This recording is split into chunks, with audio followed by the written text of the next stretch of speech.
photo खिच्छु submit photo खिच्छु भनेर अक्सिजन निकालेको त म त घुम्न थालेँ क्या त्यहाँ त अक्सिजन पुग्दैन नि त रिङ्गट लायो अनि सकेन दाइ म त अक्सिजन निकालेर त फोटो खिच्न सकेन भने अनि अनुहार चिनेन भने त तिमीलाई त सर्टिफिकेटै दिँदैन भने क्या मेरो त आहा त चिन्छ नि दाइ भनेर म अक्सिजन लाएर मैले सबै सबमिट गरेँ म चाहिँ सकेन त्यहाँ अक्सिजन निकालेर बस्नै सकेन कति समय बस्नुभयो तपाईँ माथि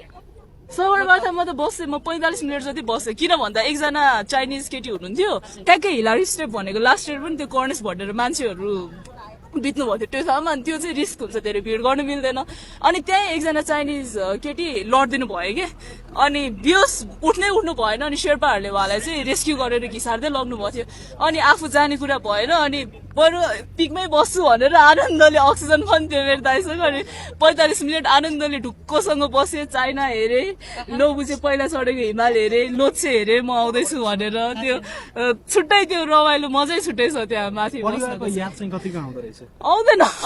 परिवारको याद आयो भने त एक खुट्टा नि माथि चाड्नु मन लाग्दैन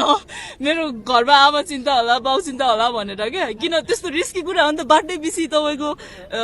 डेड बडिजहरू छ कोही रेस्क्यु गरिरहेछ कोही हेलीमा लगिरहेको छ कोही मान्छेहरूलाई घिसारिरहेछ होइन अनि फ्यामिलीलाई सम्झ्यो भने चाहिँ जानु मन लाग्दैन माथि